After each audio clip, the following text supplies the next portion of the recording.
Ahí ya les estoy compartiendo mi pantalla.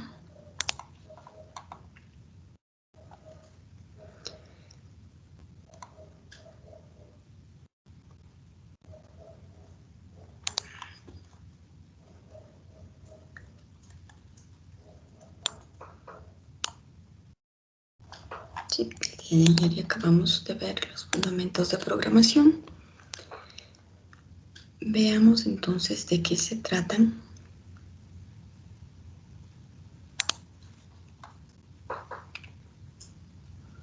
Los algoritmos y el pseudocódigo. Cuando nosotros hablamos de programar, nosotros tenemos que crear un algoritmo. Un algoritmo es una idea, una representación de cómo nosotros vamos a solucionar un problema. Que finalmente en eso desemboca lo que es la programación, poder solucionar un problema mediante código, ¿no es cierto? Programando. Entonces, el algoritmo y el pseudocódigo es algo que nosotros vamos a aprender a hacer y nos va a servir de base para que luego hagamos nuestros programas. Cuando queremos resolver un problema, cuando hablamos de los problemas de programación, se trata de que nosotros tenemos probablemente un conjunto de requerimientos, así se los llama, o sea, es cuando un usuario le pide que haga un programa que haga alguna cosa en particular. Entonces, para resolver ese problema, para hacer un programa que haga lo que nos están pidiendo, tenemos las siguientes fases. Tenemos una fase de análisis, así vamos a verlas brevemente. En esta fase de análisis lo que vamos a hacer es que teniendo presente la especificación de los requisitos dados por el cliente de la empresa o por la persona que se encarga del problema. Entonces, ¿qué es una especificación? Aquí se nos vienen palabras nuevas. ¿Qué es una especificación de los requisitos? Probablemente sea un documento en donde tengamos una serie de requisitos que nuestro programa debe cumplir, ¿no es cierto? Y la fase de análisis consiste en justamente analizar esos requisitos, poder leer qué es lo que nos están pidiendo. Obviamente, ¿quién nos da esos requisitos? La empresa, cliente, en general se llama el cliente, ¿no es cierto? Ya sea empresa o sea persona, nos vamos a referir como que es un cliente, ¿no es cierto? Nos da los requisitos y nosotros debemos empezar a analizar. Cuando estamos analizando esos requisitos, luego pasamos a una siguiente etapa, que es una etapa de diseño. Entonces, con ese análisis vamos a empezar a diseñar una solución, así sea en nuestra cabecita. Ya más adelante aprenderán diseños más evolucionados, digámoslo así, más o menos por cuarto semestre van a ver una materia en donde van a aprender a diseñar. En este instante lo que nosotros vamos a aprender es a diseñar, aunque sea en nuestra cabeza o en un papel, mediante un diagrama, un diseño bastante sencillo de qué hará el algoritmo para resolver el problema que nos han planteado en la etapa de análisis, ¿sí? Entonces vamos a hacer una especie de dibujito, puede ser un dibujito o podemos utilizar palabras también, ¿no es cierto? De hecho, este diseño para lo que son los algoritmos, bueno, no tanto. Lo que es el pseudocódigo es un diseño realizado con palabras cortas. Entonces ya le vamos a conocer cómo vamos a hacer ese pequeño diseño. Una vez que tenemos nuestro diseño, pasamos a la fase de codificación, que es la fase de implementación. En esta fase de codificación, nosotros nos vamos a encargar de escribir en el lenguaje de programación de alto nivel como Java, que ya vimos los lenguajes de programación, ¿no es cierto? Vamos a escribir un código y ese código tiene una sintaxis especial. Entonces vamos a conocer cuál es la sintaxis que usa Java, ¿sí? Y así obtendremos el programa fuente que vimos ayer y luego ese ya pasa por, como Java es un lenguaje de compilación, ya pasa por los procesos de compilado y luego se generan los archivos class y la Java Virtual Machine nos ayuda a ejecutar nuestro programa. Luego, normalmente existe la fase de verificación, ¿no es cierto? Ejecución, verificación y depuración. Bueno, es lo que les decía, el programa se ejecuta, se comprueba que no tenga ningún error, corregimos los posibles errores. En programación hablamos de bugs, ¿no es cierto?, que nos puedan aparecer. Y luego con el programa ya ha sido probado, ¿no es cierto?, está funcionando bien, tal como nos pidieron en la fase de análisis, pasamos a lo que es el mantenimiento. El mantenimiento significa que siempre los programas requieren que se les ajuste algo, que se agregue algo, que vayan mejorando. Entonces, pensemos que en esta fase de mantenimiento lo que vamos a hacer es que nuestro programa siga mejorando, porque digamos ya está en producción, así se le llama. Ya lo están usando, ya los usuarios lo están utilizando, y mientras lo utilizan es probable que nos pidan cambios, que o se vayan encontrando pequeños bugs que durante la fase de pruebas no fueron detectados, y eso se sigue modificando, ¿cierto? Tenemos una fase de documentación, que es una fase que en realidad no debería estar separada del resto de fases. La fase de documentación, es decir, es una fase que nosotros vamos haciendo mientras vamos haciendo análisis, vamos documentando. Mientras vamos haciendo diseño, vamos documentando. Mientras vamos codificando, también vamos a ir documentando, ¿no es cierto? Las pruebas también se documentan, y así los cambios del mantenimiento también se documentan, de forma que siempre vamos a tener una documentación actualizada de nuestro programa. ¿Por qué es importante ir documentando? Porque en general, cuando usted ya tenga su vida profesional, un programa que hizo, probablemente no sea solo usted quien le haga cambios o le dé mantenimiento, ¿cierto? Va a venir otra persona y va a querer modificar ese programa, agregarle, corregirle, y si no existe la documentación, no va a poder hacerlo. O usted mismo puede que inicialmente se acordaba bien, sobre todo cuando son programas grandes, qué es lo que hizo, y luego ya no se va a acordar. Después de unos meses, unos años, ya no recuerda qué hizo en su programa. Entonces, por eso es importante la documentación. ¿Alguna pregunta, chicos, acerca de las fases para resolver un problema?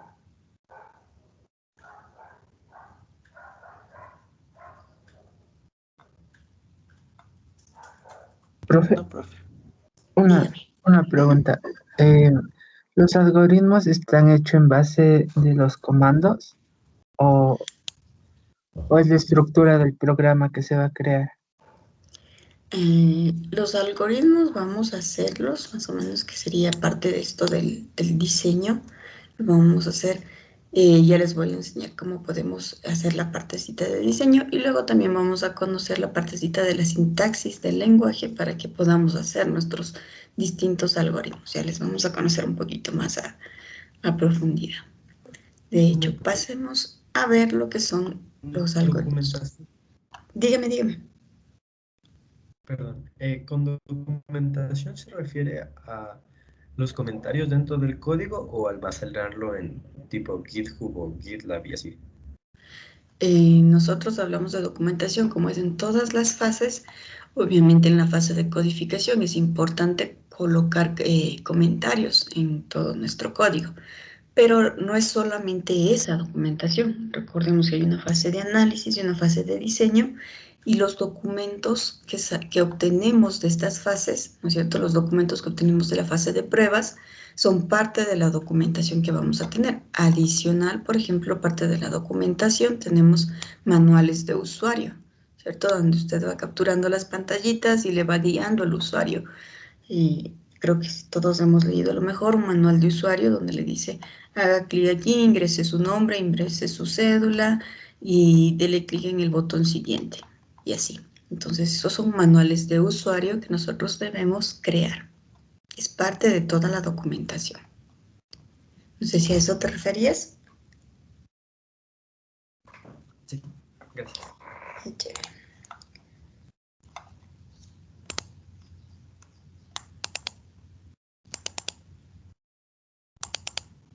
Inge, yo tengo otra pregunta. Ya, dame un segundito. ¿Cómo te llamas? El chico que acabo de preguntar,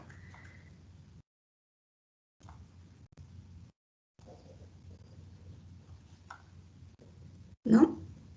Tapia, Freddy, profe. Ya. ¿Alguien más? No sé si la mía cuenta. Imagino que no. Tú me preguntaste acerca de los algoritmos.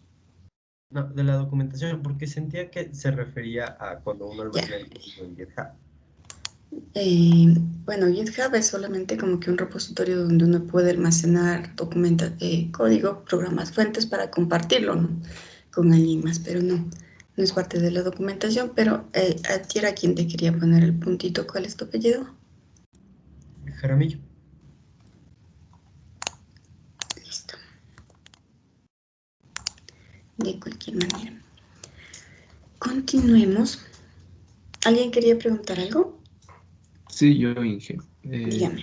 Respecto a eso del mantenimiento, ¿cada cuánto se lo hace al programa que está, bueno, que se está ejecutando, se está haciendo?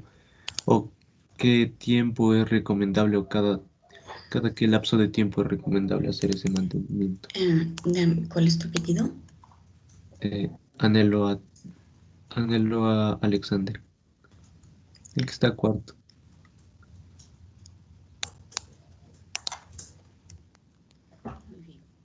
Respecto al mantenimiento, el mantenimiento es un proceso continuo, no es que se lo haga como a los autos, un mantenimiento cada 5.000 kilómetros o cosas así. No, el mantenimiento es un proceso continuo, en realidad. Parecería que una vez que uno ha creado un programa, casi no existen cambios, pero la realidad en la vida profesional, donde se hacen programas bastante grandes, es que el mantenimiento se hace de forma continua todos los días, porque siempre hay usuarios que encuentran estos bugs pequeñitos y que uno debe seguir corrigiendo. También hay cambios que pueden generar justamente modificaciones en el programa, como por ejemplo la legislación. Cuando no han visto los memes de los ingenieros donde dicen, el Lazo dice que va a bajar el IVA en 4 veces al año y los ingenieros en sistemas se cogen de la cabeza porque genera actividades de mantenimiento, de cambios en sus programas que implican una serie de cambios, porque no es solo cuando vendas, calcula el IVA distinto, ¿no? Pensemos en que son programas grandes que hacen una contabilización de impuestos, que sacan retenciones, que sacan utilidades, y que hay productos a los que se aplica un impuesto, hay otros que aplican 2 impuestos, etcétera. Entonces son una serie de cambios que conlleva justamente los cambios que se dan por organismos que están normando alguna cosa, ¿no es cierto? En este cambio estamos hablando del presidente, del SRI, que son quienes ponen los impuestos, digamos. Pueden ser otra clase de cambios que conforme pasa el tiempo se siguen modificando. Las tasas de interés, por ejemplo, en los bancos, ¿no es cierto? El presidente también ya dijo que les pidió a los bancos que vean la forma de bajar las tasas. Entonces, si estás trabajando en una empresa de un banco, pues ese hecho de poder bajar las tasas de interés, de recalcular los intereses para los préstamos que ya tienes, los nuevos préstamos y todo, conlleva actividades de mantenimiento. Entonces, aunque ustedes no lo crean, el mantenimiento es una actividad diaria, continua. ¿Sí? Raro es un programa que casi no tenga mantenimiento. De hecho, así se podría medir que también hecho está el programa, ¿no es cierto? No hay actividades de mantenimiento, digamos, de corrección de errores, de bugs, ¿cierto? Únicamente habrían actividades de modificar configuraciones o cosas que pues ya no es culpa del programador, ¿no es cierto? O de todo el equipo de tecnologías de información, sino que ya son cambios que se van dando y que nos van pidiendo que realicemos. Igual como la tecnología sigue avanzando, los usuarios también van pidiendo cosas adicionales, ¿no es cierto? Entonces, al inicio tu programa tenía una forma de loguear con usuario y clave, luego ya siguen evolucionando y dicen, no, ahora quiero que ya sea con reconocimiento facial, ahora ya quiero poner el dedito y que con eso ya me reconozca, con el reconocimiento dactilar, etcétera, ¿no es cierto? Entonces, todo eso va haciendo que nuestros programas tengan que irse modificando. Entonces, ese es más o menos a lo que me refiero cuando hablamos de mantenimiento. Listo, ahora sí. Yo tenía una pregunta. Claro. ¿Cuáles son las principales razones para que ocurran los llamados bugs? Las principales razones para que ocurran los llamados bugs, pues, muchas veces, aunque parecería eso, de hecho los bugs son pequeños errores al programar, ¿no es cierto? Digamos que no te das cuenta. Cuando programas pequeñitos, casi no tienes bugs. Pero ya en programas más grandes es bastante complejo el poder cubrir todos los escenarios. Alguna vez yo escuchaba a alguien que decía que hay que programar como para, o sea, perdón la palabra, pero es que hay que programar para tontos. Entonces, tú no te imaginas lo que puede hacer un usuario en una pantallita, en un aplicativo. Tú dices, tiene 3 campos para ingresar, pero se le ocurre hacer algo que tú no pensaste que el usuario iba a hacer. Dice, pero ¿cómo le saca ese error? ¿En qué orden hace las cosas? Entonces, de alguna manera, inclusive para poder identificar cuándo da ese error, tienes que verle al usuario qué hace. Dice, es que está haciendo así, en este orden, está cogiendo primero por acá, le está colocando un carácter raro, le está haciendo algo así, y por eso está dando ese problema, digamos, ¿no es cierto? Entonces, por mucho que uno intente programar bastante bien y cubrir todos los escenarios de validación, se te puede escapar alguito y eso constituye un pequeño bug, ¿no es cierto? Puede ser que inclusive tú coloques tipos de datos, ya vamos a conocer más luego. Bueno, voy a darles más ejemplos porque aún no sabemos lo que son tipos de datos y cosas así, de cuáles son los bugs. Pero esa sería la idea de por qué ocurre un bug. Es porque no avanzamos a cubrir todos los escenarios para validar qué cosas puede hacer un usuario o no. ¿Cuál es tu apellido? Jami. Perdona. Jami. Listo. ¿Sí? Muy bien. Ahora veamos esta cuestión del... ¿Puedo preguntarle una cosa? Claro, perdón, disculpe, afuera de lo que es mantenimiento y todo esto, ¿en qué momento entra la seguridad? Porque ¿en qué momento la seguridad la implementamos nosotros o cómo se implementa la seguridad distintamente en una aplicación? Porque siempre hay personas que, por ejemplo, tienen el conocimiento y todo para, por ejemplo, nosotros creamos una aplicación y esa aplicación darle un doble uso con malos fines. ¿En qué momento entra la seguridad ahí? ¿Cuál es tu apellido? Bravo. Muy bien. Muy buena pregunta. ¿En qué momento entra la seguridad? Cuando nosotros estamos haciendo el diseño, ahorita como estamos en programación 1, nuestro diseño es bastante sencillo. Pero, por ejemplo, cuando ustedes vayan ya a 4º semestre y estén viendo arquitectura de software, por ejemplo, van a ver que esta fase de diseño es mucho más amplia de lo que nosotros vamos a aprender inicialmente. ¿Por qué? Porque nosotros en programación nos vamos a enfocar en codificar, en aprender a codificar básicamente. Pero en la etapa de diseño, luego ya van a ver, es donde se toman en consideración todos los aspectos de seguridad, concurrencias. ¿Qué es la concurrencia? ¿Cuántos usuarios a la vez van a utilizar nuestro sistema? Entonces, hay algunos temas adicionales que se toman, pero específicamente la seguridad es en esta fase de diseño, ¿cierto? Y hay una persona que se denomina arquitecto de software, que es quien toma en cuenta todos estos atributos de calidad que van a hacer que nuestra aplicación sea mejor, ¿cierto? Pero es en esta etapa. Pero nosotros no lo veremos en este momento porque nos vamos a concentrar un poco en aprender a codificar. Vamos a hacer brevemente un análisis y un diseño muy básico y vamos a aprender a codificar. Gracias. Listo, entonces vamos a pasar a lo que son los algoritmos. Cualquier problema de computación puede resolverse ejecutando una serie de acciones en un orden específico. De hecho, eso es programar, ejecutar acciones en un orden específico, ¿cierto? Un procedimiento para resolver un problema en términos de las acciones a ejecutar y el orden en el que se ejecutan estas acciones se conoce como un algoritmo. Entonces, cuando nosotros pensamos en programación, pensamos en acciones que vamos a ejecutar y estas acciones no se ejecutan en cualquier orden, sino que es un orden específico. Para conseguir el objetivo que queremos, deben ejecutarse en un determinado orden. Ya vamos a ver por qué.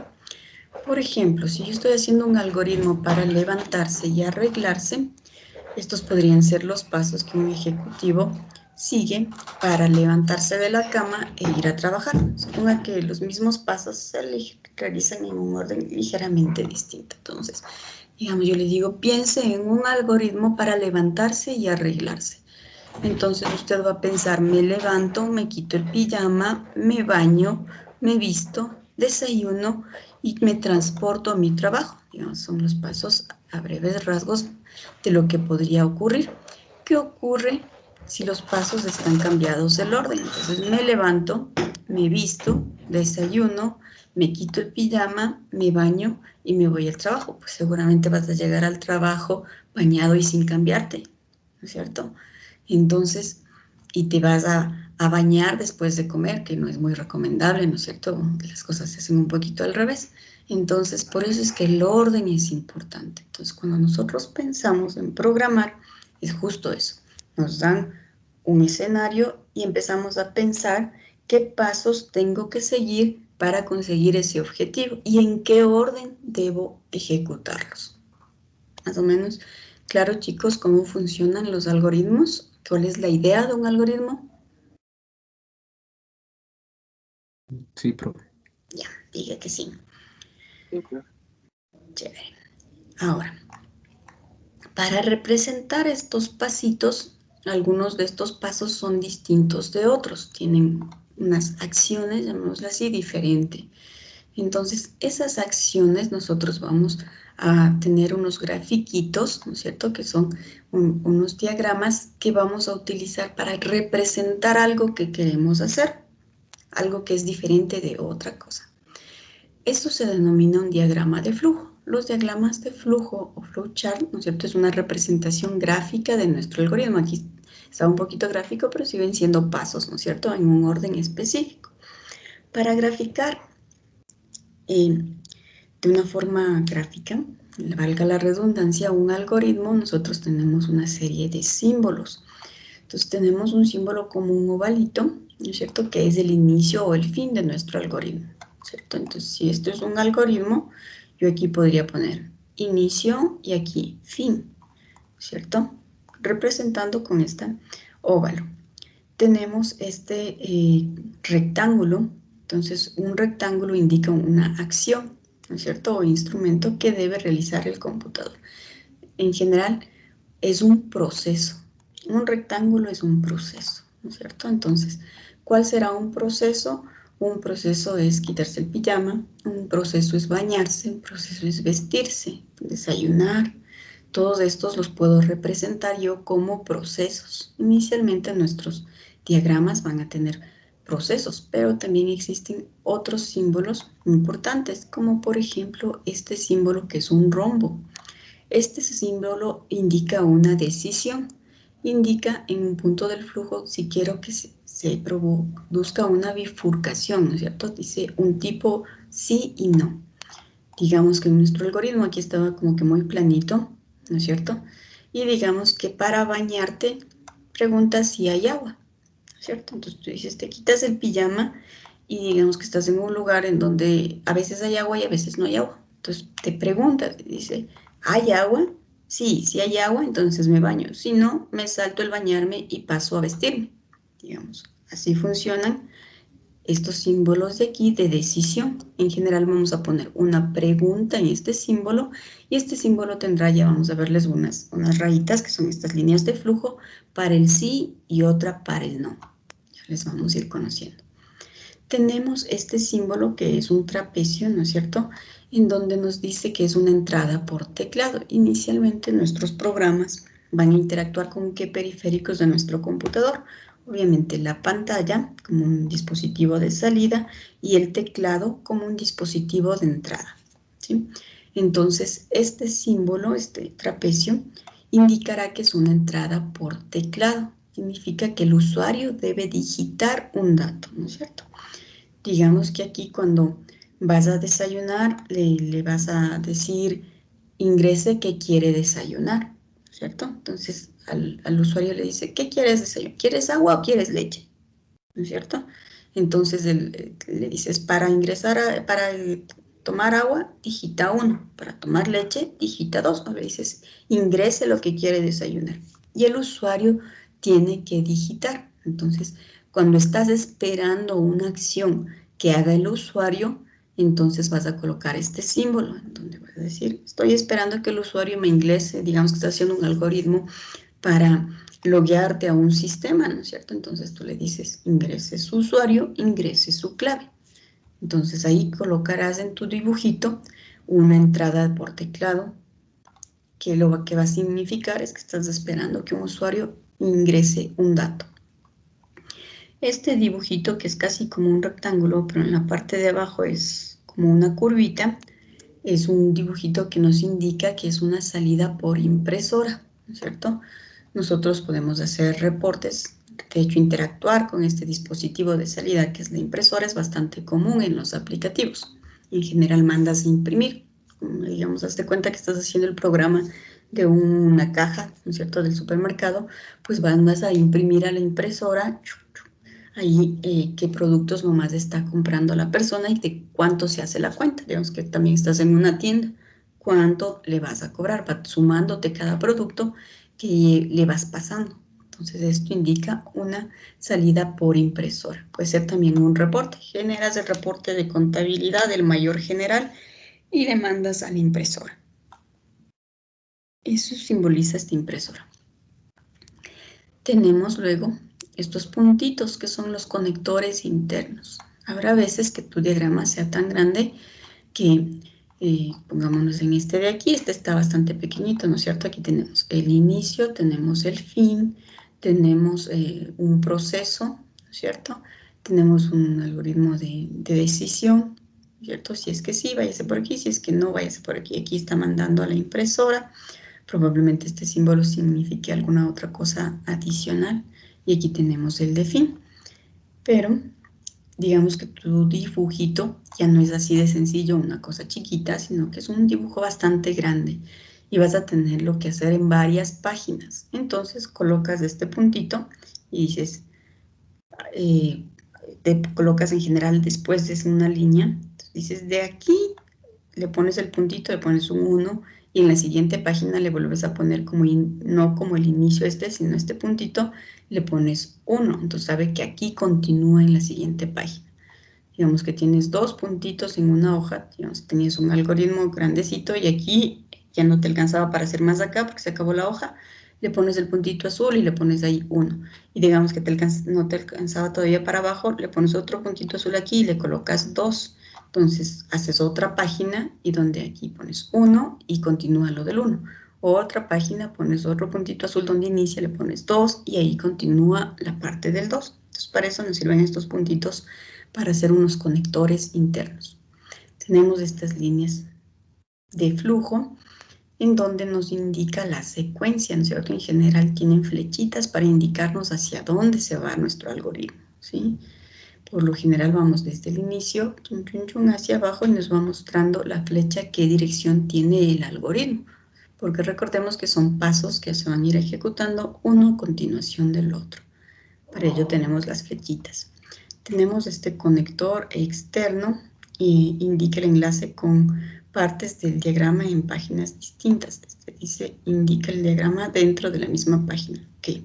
Tenemos dos conectores. El interno, de pronto ya no, en la misma página, desde un lugar ya no te alcanza, digamos, de aquí se va acá y no quieres lanzar una raya que vaya así en medio. Entonces utilizarás el conector interno. Y para distintas páginas utilizarás el conector externo. Pero en fin,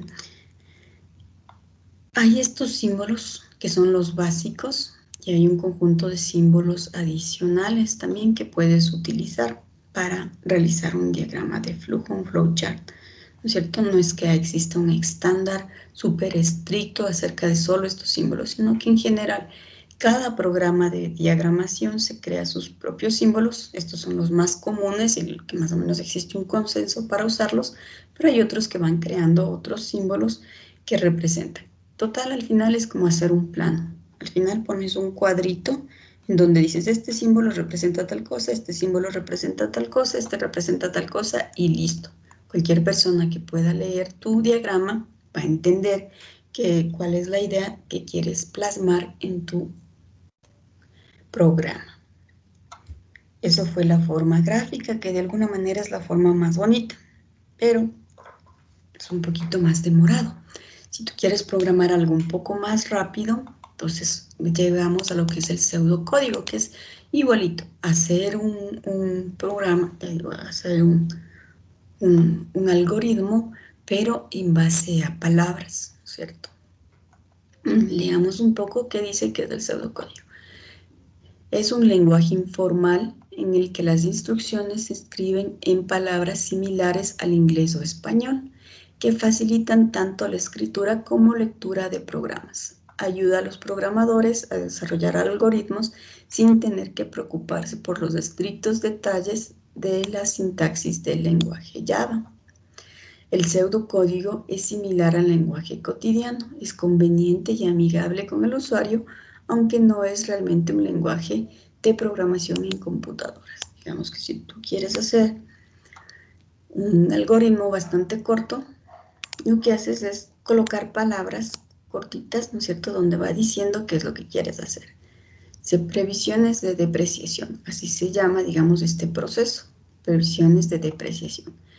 Introducir el costo, vida útil, valor final de rescate. Ya, digamos que estas son variables que cuando estás haciendo un programa contable donde calcula la depreciación, ¿no es cierto? Entonces tú le dices introducir y pones las 3 variables que quieres que el usuario digite. Imprimir cabeceras, es un proceso, ¿no es cierto? Le estás diciendo imprimir. Establecer el valor inicial del año, ¿no es cierto? Y dices calcular depreciación. Y allí tienes un algoritmo en pseudocódigo donde has colocado algunas instrucciones, oraciones cortitas que te dan la idea de que en qué orden se debe realizar las cosas. Como les decía ayer, no es que un ingeniero en sistemas, un ingeniero en computación, coja y tenga que ser un experto. Entonces, muchos de ustedes se habrán asustado al ver depreciación, costo, vida útil, calcular la depreciación. Y dirán, es que yo no sé cómo se hace eso. Pues usted no tiene que saber. Para eso existe justamente esta fase, ¿no es cierto?, de análisis, donde a un experto, al usuario que será el contador, le pregunta y le dice, a ver, ¿cómo calculo la depreciación? Póngame la fórmula. Entonces le va a decir, con el costo le multiplica por la vida útil y le resta el valor de no sé qué y con no sé cuántito. Así se calcula la depreciación. Entonces, esa es parte del análisis, porque un experto, dependiendo de un programa para qué quiere hacer usted, ¿no es cierto?, el usuario le está pidiendo, usted le dice, ¿cómo se calcula tal cosa? ¿Cómo se calcula el IVA? ¿Cuándo aplica IVA? ¿Cuándo no aplica IVA? Eso es parte de la fase de análisis. Y preguntarle todo lo que usted necesita para que el sistema haga lo que el usuario quiere que haga. ¿Cierto? ¿Preguntas, chicos, hasta ahí? Sí, yo tenía una duda. ¿El pseudocódigo es lo mismo que poner un comentario o también me sirve para programar? Ya. A ver, dame tu apellido. Diego Rendón.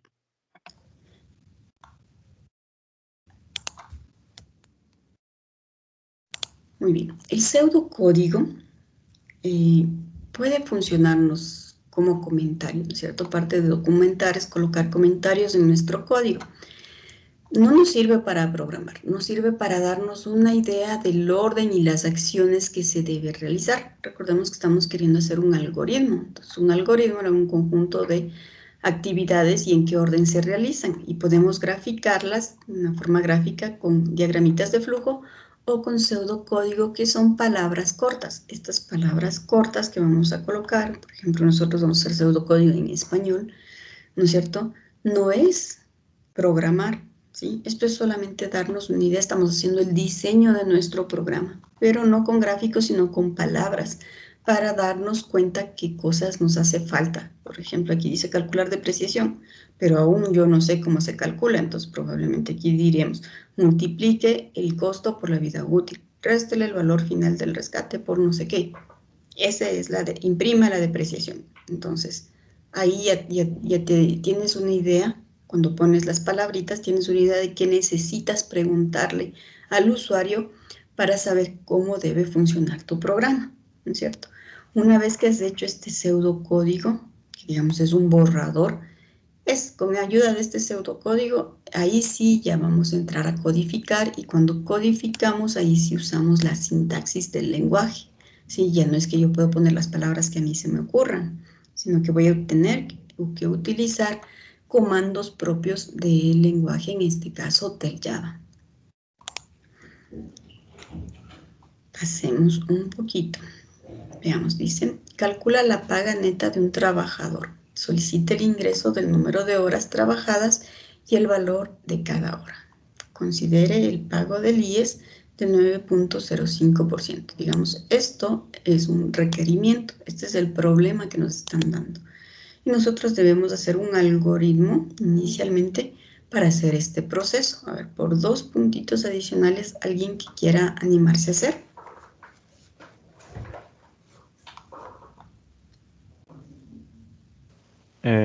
¿Usted nos da la fórmula o cómo? Ya. Ahí me preguntas si necesitas algo, no te queda claro de cómo se calcula, yo te cuento cómo se calcula.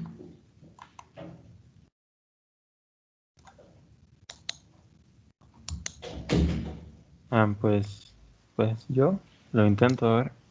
A ver, tú lo vas a intentar. Dame un segundito. Vamos a descargarle.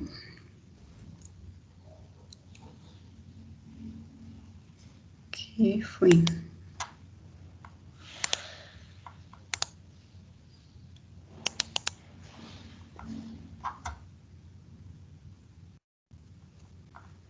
Listo. Y entonces aquí sí yo puedo modificar. Listo. ¿Qué vamos a hacer? Dime, ¿cómo empezarías tu algoritmo?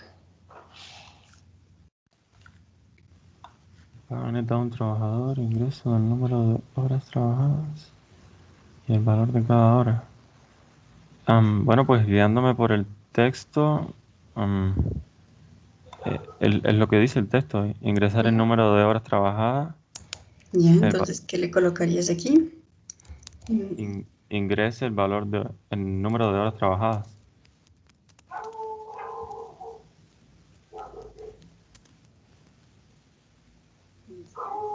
Luego, ingrese el valor de cada hora.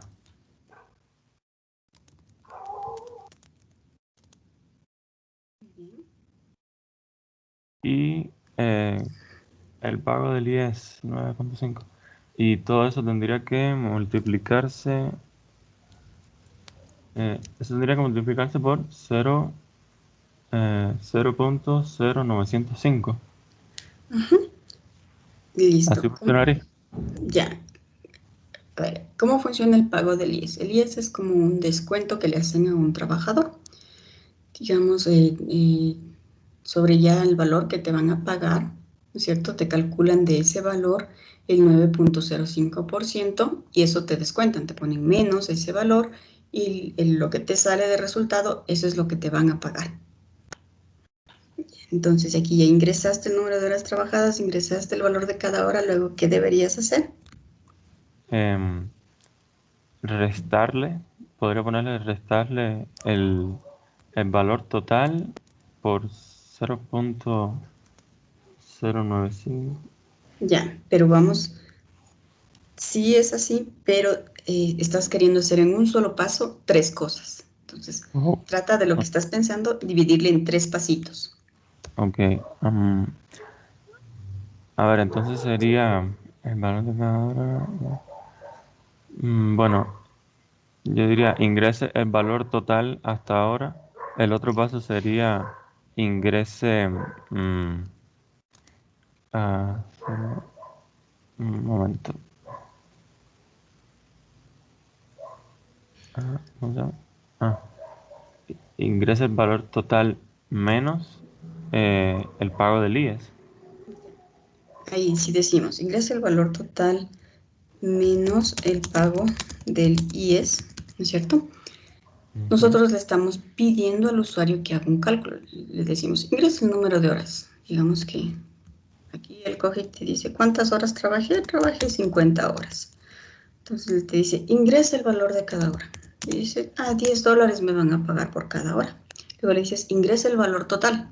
Entonces el usuario tendría que multiplicar 10 por 50. No, esos cálculos los debe hacer ya el computador. Entonces, ¿qué tendrías que hacer aquí? Pues aquí que se calcule automáticamente. Ajá, entonces, ¿cómo Pero, calculamos? o sea, multiplicar el número de horas trabajadas por el valor de cada hora. Ah, ya. Entonces ya tenemos, llamémosle aquí, podemos llamarle inclusive subtotal, ¿cierto? Ujú. Calcular el subtotal. Entonces, ¿cómo? Multiplicar el número de horas por el valor de cada hora. Listo, tenemos ya el subtotal. Luego, ¿qué tenemos que calcular?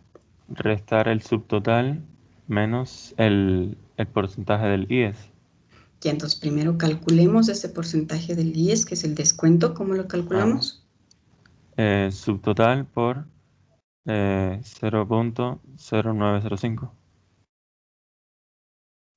O simplemente podría ser hallar el 9.05% del subtotal. Ujú. Ya.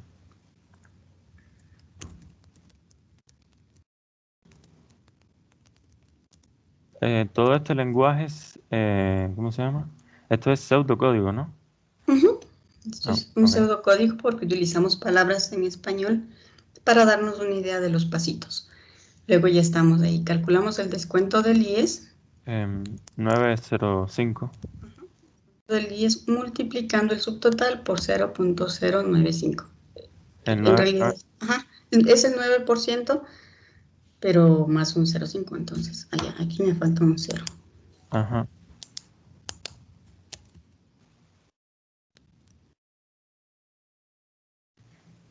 Listo. Tenemos ya el subtotal. ¿Cuál será el siguiente paso? Restar el subtotal menos el descuento.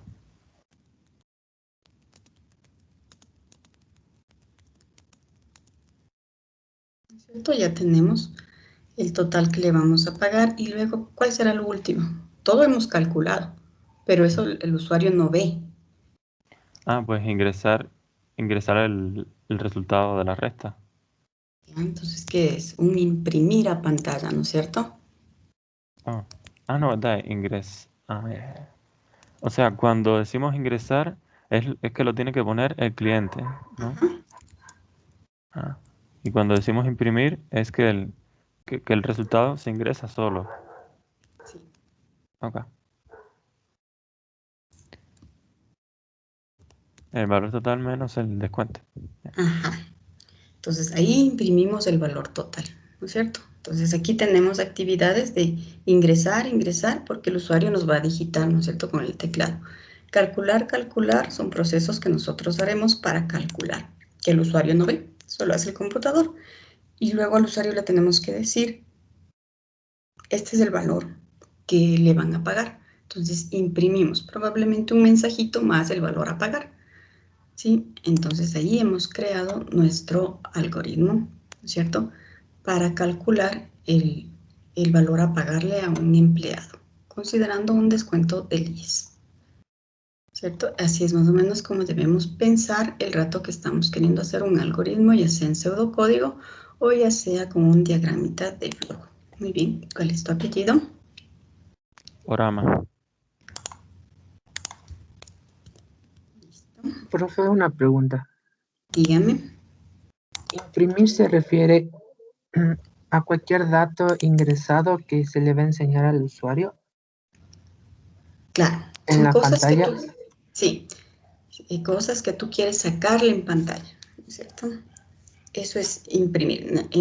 Digamos, a lo mejor estuvo mal colocado el imprimir, nos da la idea que vamos a imprimir en un papel, ¿no? Entonces vamos a Sí. colocar en pantalla el valor total. ¿Sí? Entonces ahí ya tenemos el algoritmo. ¿Listo? ¿Alguien que quiera animarse para hacer un pseudocódigo de este? Yo podría. Listo, profe. ¿Listo? Yo también, profe. A ver, ya nos ganó el primer chico que dijo. Dale.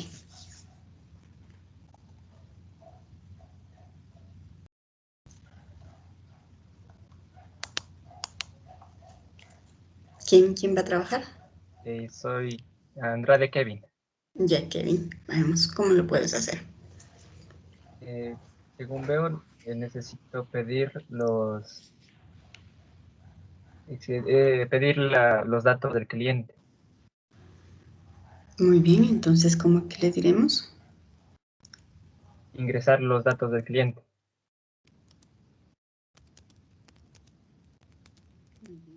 Sería nuestra primera acción, ingresar los datos del cliente.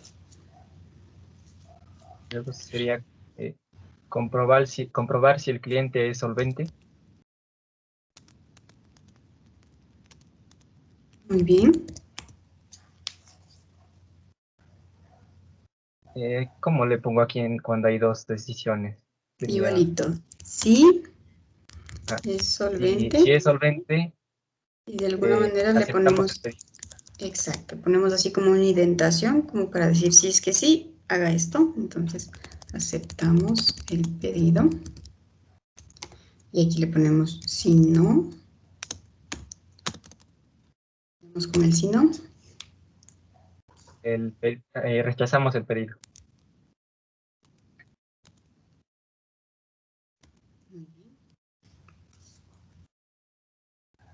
¿Es cierto? Luego sería imprimir en pantalla si aceptamos o rechazamos el pedido.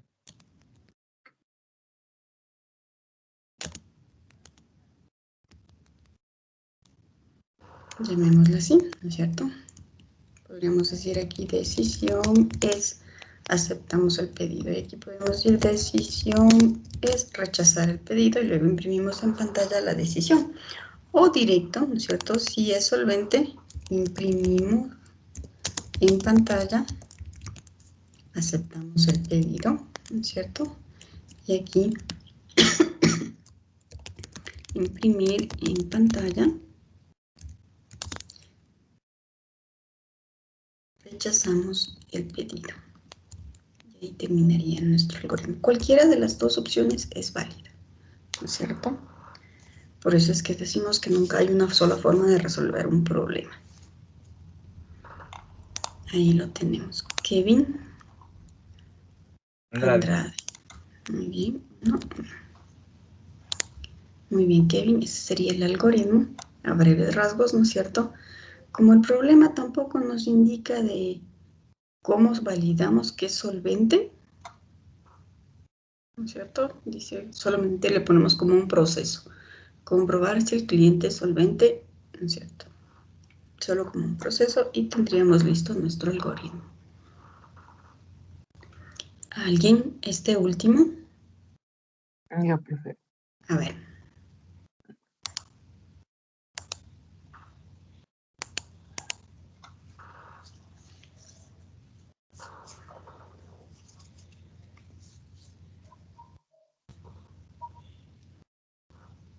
¿Cómo le harías?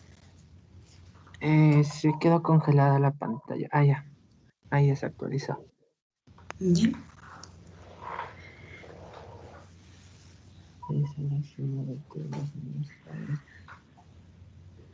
Primero, definir los números pares.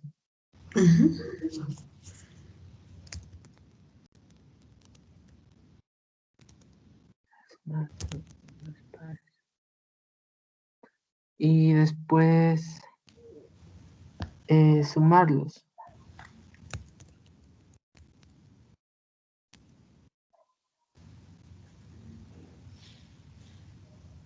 Y poner una restricción del 2 al... los números pares del 2 al 1000.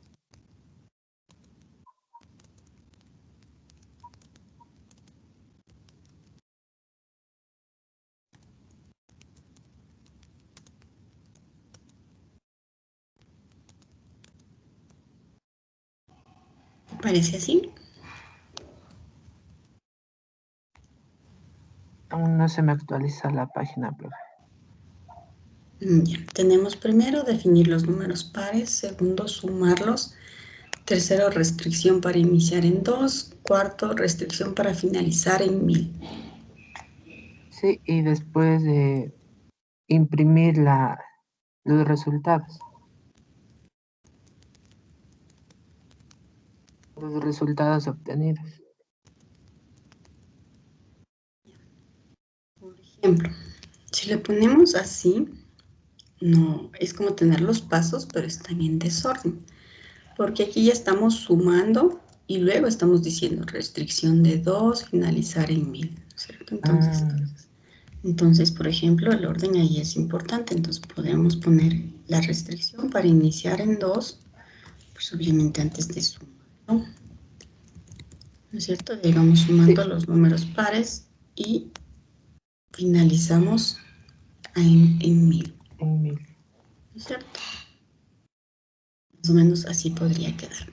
Aún no está muy completo este algoritmo. ¿Por qué? Porque aún no les enseño algunos truquitos que existen para poder generar los números pares, ¿cierto? Pero es una primera aproximación que la podemos ir mejorando conforme vayamos viendo algunas otras cosas. Para este ejercicio necesitábamos un bucle, digamos. Este no se resuelve de forma secuencial, los otros sí se resolvían de forma secuencial. ¿Qué es secuencial? Un pasito a continuación del otro. Este también es un pasito a continuación del otro, pero este ya no. Este no es un pasito a continuación del otro, sino que tenemos que regresarnos a cierto paso para continuar. Pero bueno, ¿cuál es tu apellido? Tapia, Freddy. Digamos que hicimos lo mejor en función de lo que sabemos hasta el momento. Listo. Muy bien, por ejemplo, este sí es secuencial. Dice, ¿qué hacer para ver la película de Harry Potter?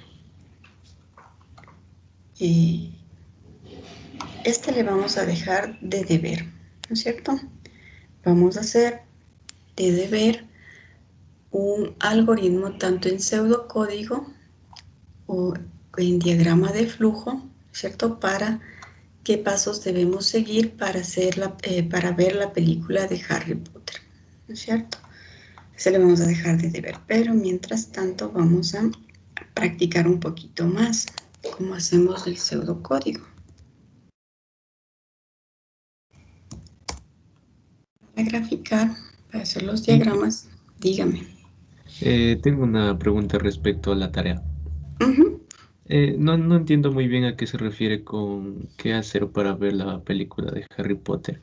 Ya lo vamos a hacer. Sí, ya. Ahorita vamos a hacerle para que puedan ver. ¿No es cierto? Se pueden instalar servicio para crear los diagramas de flujo. Profe, disculpe, yo tengo otra preguntita. Dígame.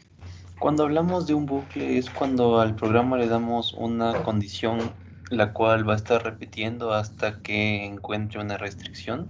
Así mismo es. ¿Bien? Ok. Listo. Pero ya vamos a aprender eso. Visio es uno de los programas que nos puede servir para hacer diagramación. Existen otros también, ¿no es cierto? Tenemos el Lucidchart,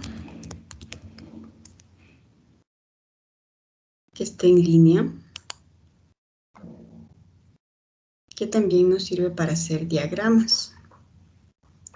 Tiene un montón de diagramas, pero sí tiene el diagrama de flujo, que es el que nosotros vamos a trabajar inicialmente. Entonces, me parece que cuando te registras gratis, te permite utilizar el Lucidchart por ¿cuánto tiempo? No me acuerdo.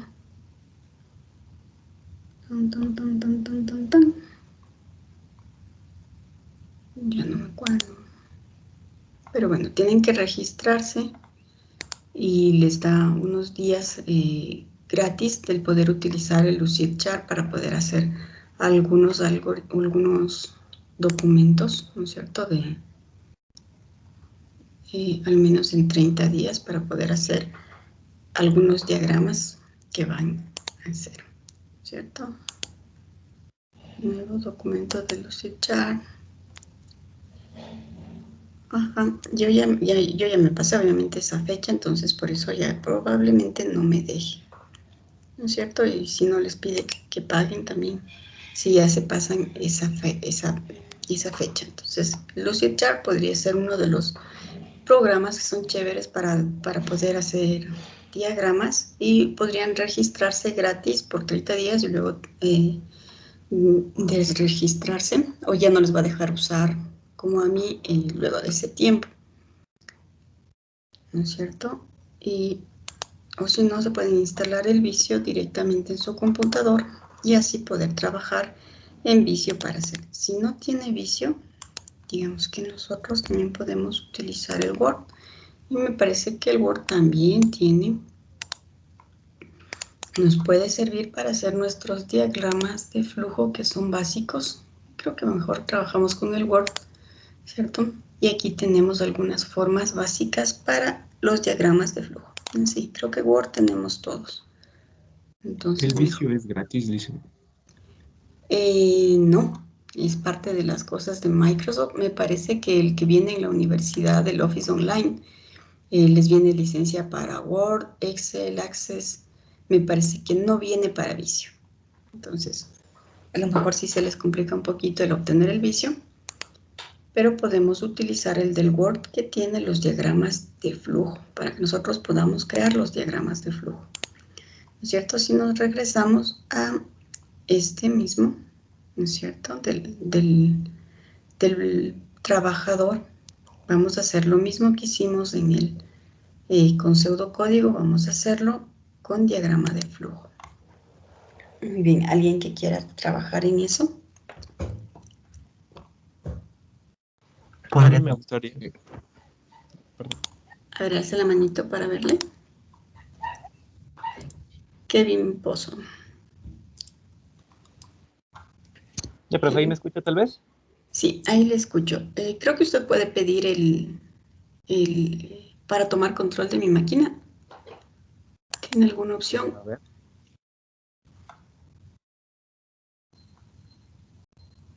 ver. No, profe, me dice que está bloqueado. Entonces yo debo poder activar.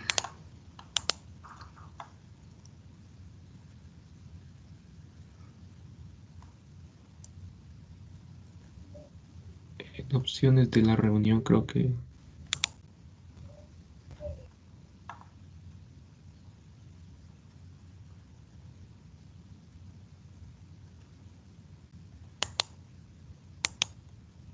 No.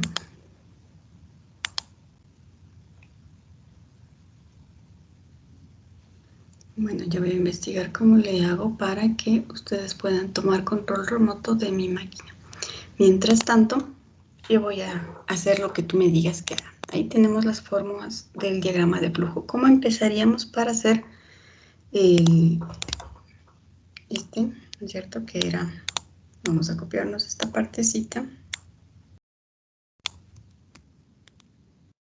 Vamos a colocarle por aquí.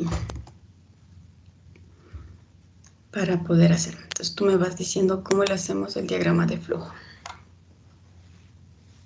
Muy bien, profe. Primero empezamos con ese ovalito, que es del inicio.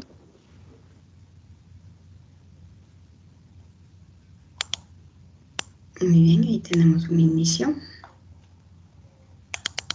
Ahora colocamos la flechita que es hacia abajo para conectar con un cuadro. Perdón, con un rectángulo. Y ahí tenemos el inicio. Luego vamos a continuar con un rectángulo, que es un proceso, ¿no es cierto?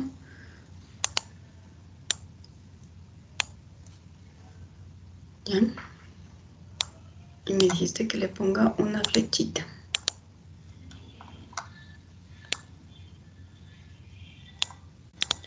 ¿Ya? ¿Y qué hacemos en este rectángulo? En ese rectángulo va a ir el proceso primero, que es el ingrese el número de horas trabajadas. Ya, me parece que teníamos algún dibujito especial para solicitar datos al usuario. ¿Sí? Es este. ¿Cierto? El proceso es este. Para entrada por teclado es el otro. Entonces aquí no va uno de estos, sino que deberíamos coger El trapecio. el trapecio, que sería este de aquí.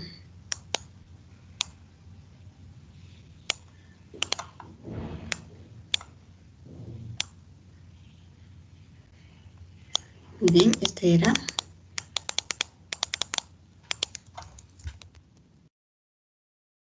¿Ingrese qué? Ingrese el número de horas trabajadas.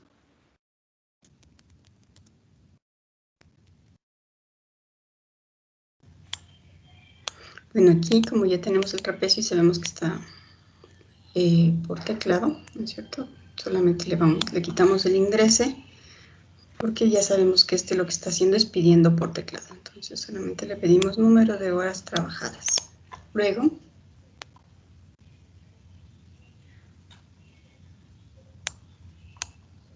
Luego de eso, añadirle otra flechita hacia abajo. ya.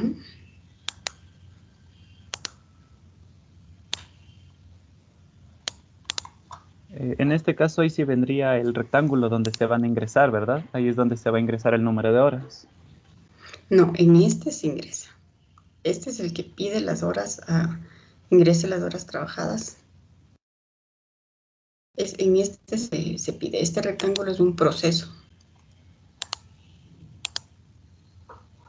Entonces sería de volver a colocarle otro trapecio para ingresar el otro dato que estaba después de ingresar el número de horas trabajadas. ¿Ya? ¿Y cuál es el otro dato? Ingrese el valor de cada hora.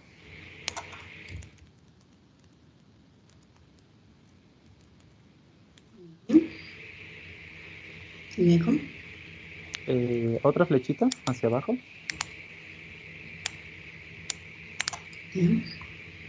Y allí, como se supone que el rectángulo es para realizar los procesos, allá vendría el tercer paso, que es el de calcular el subtotal. ¿Cierto? Y le podemos estar poniendo la fórmula.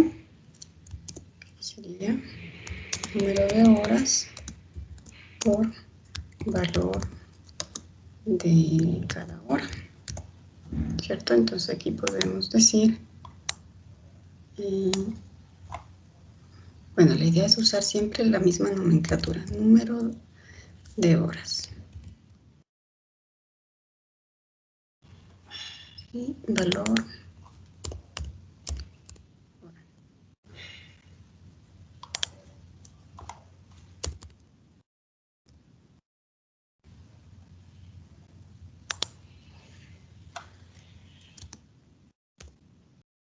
Listo, hemos calculado el subtotal.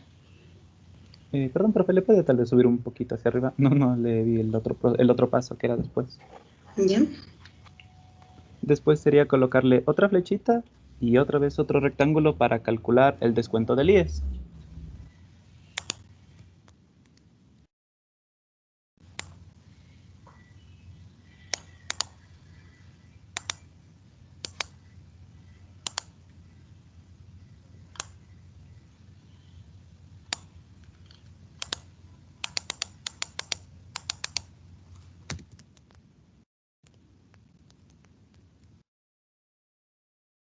¿Cómo calculamos el descuento IES?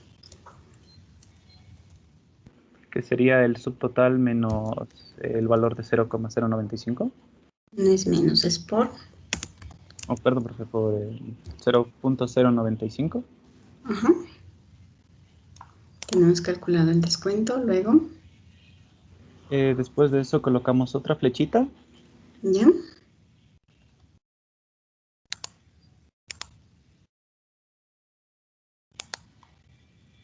Y colocamos el icono de la impresora, que es como un rectángulo, no sabría definir la figura.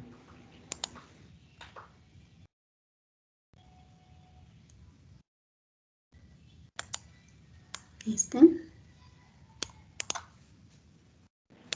Y se supone que sería la impresión del todito el total, o sea, del todito el proceso que hemos estado realizando. Ya, pero ¿cuál variable vas a mandar a imprimir? El total del... ¿Y dónde calculamos el total?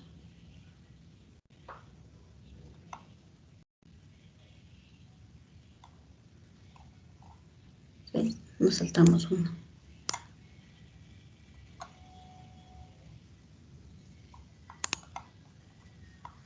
Calculamos el descuento, pero nos faltaba calcular el total todavía.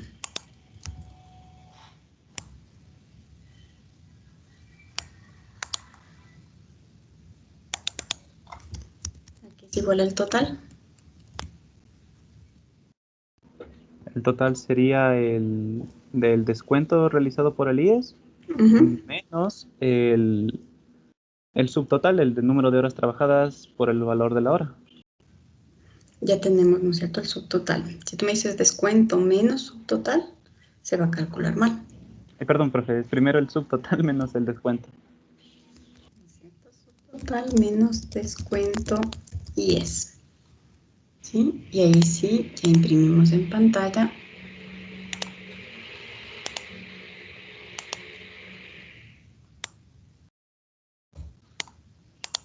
Vamos a imprimir en pantalla el total, ¿cierto? El total.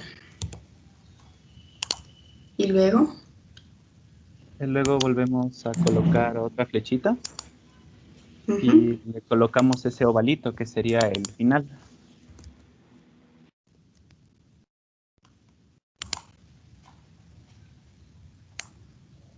¿cierto? Y luego ya estos símbolos les podemos poner colores para identificar todos los que son de un tipo, ¿cierto? Todos los procesos verdecitos, todas las impresiones de un color, etcétera, ¿cierto? Así tendríamos nuestro diagrama de flujo. Digamos que si queremos mantener el mismo formato que tenemos acá, este debería ser rosado, pero eso ya queda a criterio de cada quien. Y los colores no es parte de...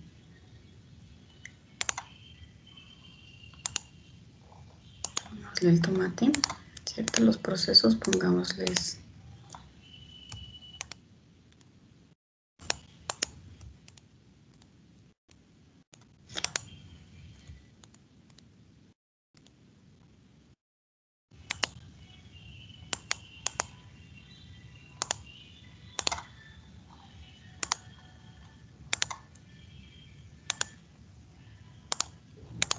¿sí?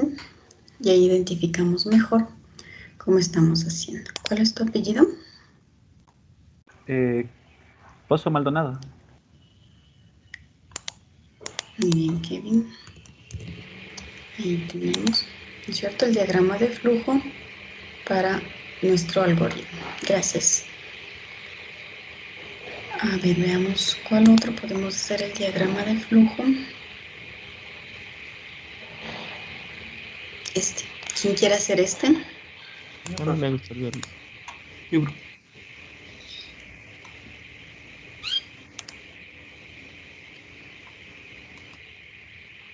Kevin Simbaña.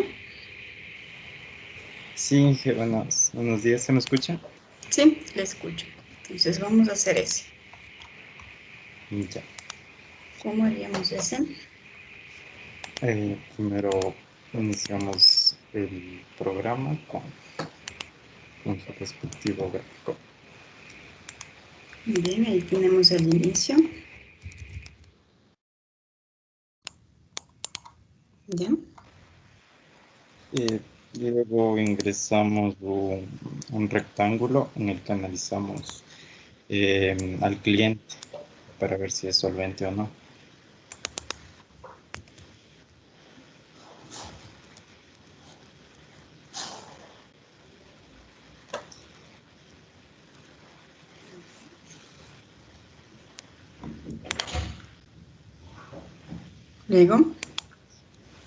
Luego pues ponemos el rombo de la condición de que si es solvente, pues vamos a mandar a imprimir. Bueno, en este caso mandaríamos a imprimir dos decisiones. En el que si es solvente, mandamos a imprimir que es solvente, y en el caso contrario, que no es solvente. ¿Y con qué símbolo mandamos imprimir? Con un símbolo medio extraño, no sé cómo definirlo, pero sí, con ese.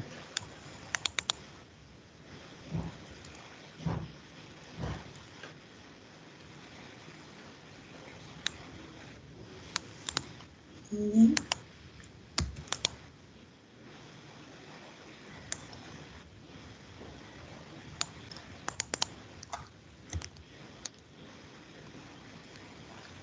Y luego, Luego si el cliente solamente entiende que se ejecuta el pedido. Entonces tendríamos que hacer un proceso con un rectángulo en el que aceptamos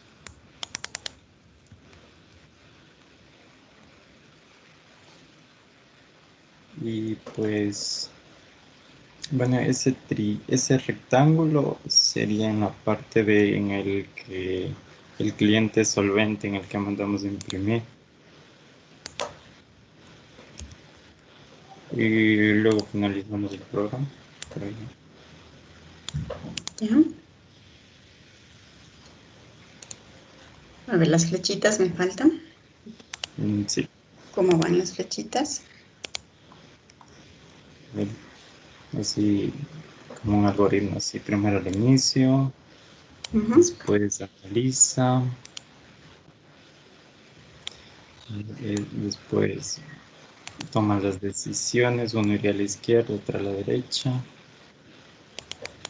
Estos, por ejemplo, casi siempre tienen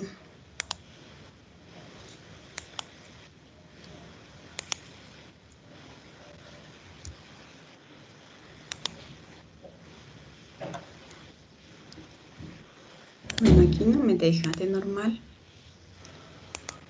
¿cierto? Colocamos la flechita. Y bueno, y aquí va a tocar insertar uno de estos, ¿no es cierto? Que digas.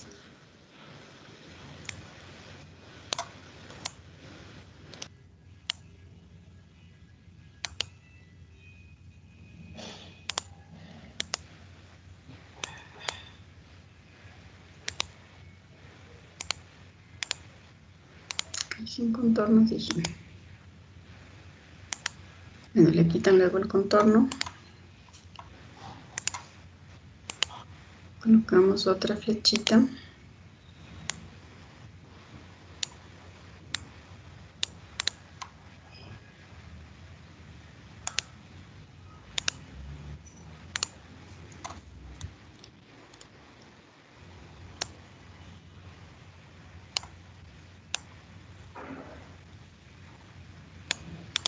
Si sí, si es no. Luego, ¿dónde más va flechitas? En el lado del sí, de que si le aceptaría, bueno, el programa aceptaría el pedido. Ya. Y justo por ese mismo camino finalizaríamos el programa. Y al final el no también se conectaría con el gráfico de finalizar el programa.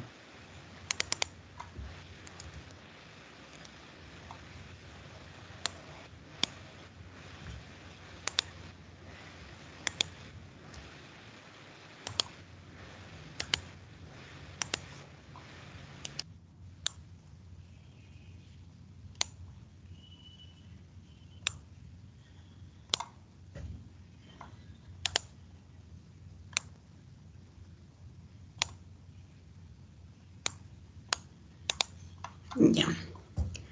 ¿Qué vemos aquí? Que está un poquito... ¿Qué nos falta? Dice, analizar si el cliente es solvente. ¿Cuál cliente? Aquí nos saltamos un pasito. ¿Qué pasito será el que nos saltamos? El de la entrada por teclado. La entrada por teclado. ¿Cómo se llama? El trapecio. ¿Cierto? Y vamos a pedirle al cliente.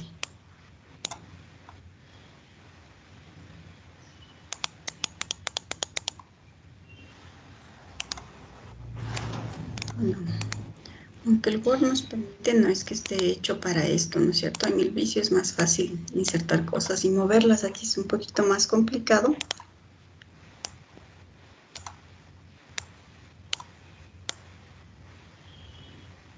Digamos que ahí es donde debía ir.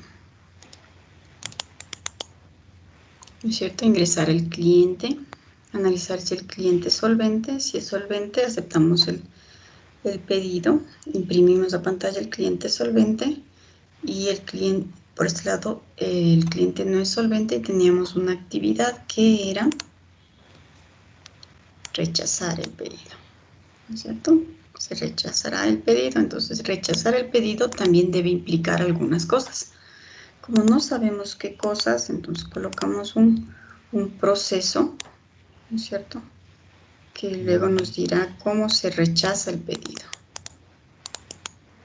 Una acción igualmente. Entonces aquí también tenemos rechazar el pedido y ahí sí llegamos hasta el fin. De pronto lo que se me está saltando un poquito es el que deberíamos pedir impresión a pantalla de esto. Y cuando ya hagamos nuestros programas, vamos a imprimir a pantalla algo que diga ingrese la cédula del cliente, por ejemplo, ¿cierto? Entonces aquí tenemos un ingrese la cédula del cliente, digamos nuestro inicio debería partir de ahí. A ver, déjenme ver dónde tengo.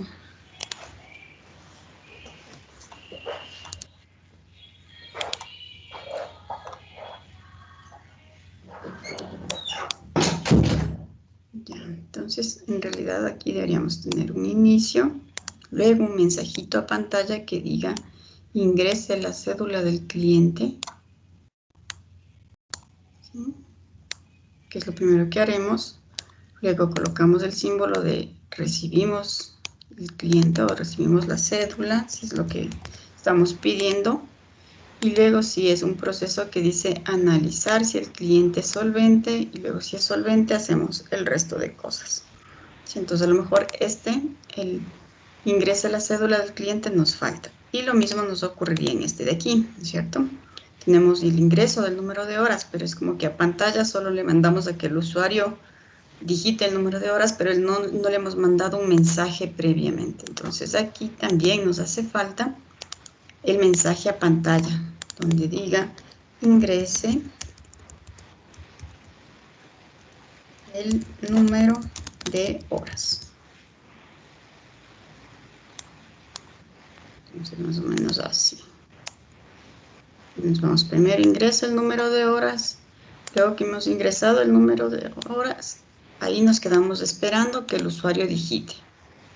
Digita y luego nos vamos otra vez a uno de estos, ya un poquito más a detalle, ¿no es cierto? Y decimos ingrese el valor de la hora.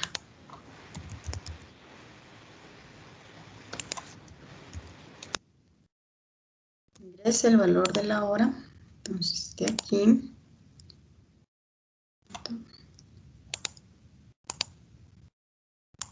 nos vamos acá, ingrese el valor de la hora y luego nos vamos aquí a esperar que el cliente efectivamente digite cuál es el valor de la hora. Entonces, estas cositas sí nos estaban haciendo un poquito de falta, ¿cierto? Y ahí sí calculamos, ponemos la fórmula del cálculo, calculamos el total, ¿no es cierto? Aquí podríamos colocar, como es un mensaje a pantalla, dice el valor a pagar es, el total, ¿no es cierto? Y le mostramos cuál es el valor a pagar y fin. Entonces ahí sí ya tenemos un algoritmo más completo, con los mensajitos que necesitamos sacar primero antes de mandar a leer, ¿sí? Y ahí tenemos los cálculos. Igual acá. Ingrese la cédula del cliente, digita la cédula, analizar si el cliente es solvente. Es solvente, entonces si es sí, el cliente es solvente, imprimimos a pantalla, aceptamos el pedido. Si no, el cliente no es solvente, se rechaza el pedido, fin. ¿Sí? Esa es la idea de cómo se hacen los diagramas de flujo. Y ahí nos vamos a quedar. El deber todavía no les voy a poner. Sí vamos a hacer el deber, pero lo vamos a hacer la siguiente semana porque necesitamos practicar un poquito más los diagramas de flujo y tener en cuenta ciertas consideraciones. Entonces, cuando ya les enseñe un poquito más avanzado esto, ahí sí les mando el deber para calificarles así ya más, con más más estrictamente, porque por ejemplo, hay cosas que uno no debe hacer, que yo he hecho. No hay flechitas aquí, no deben quedarse líneas sueltas por ahí, cosas así, que se debe tomar muy en cuenta cuando se hace un diagrama de flujo. Entonces, como eso todavía no los he explicado, nos vamos a quedar ahí y todavía no vamos a hacer el deber, ¿de acuerdo? Entonces, eso sería todo por el día de hoy, chicos. Nos vemos la siguiente semana. Que tengan un buen fin de semana. Muchas gracias, profe, que le vaya bien. Gracias, profe. Gracias, profe. Igualmente, que les vaya bien.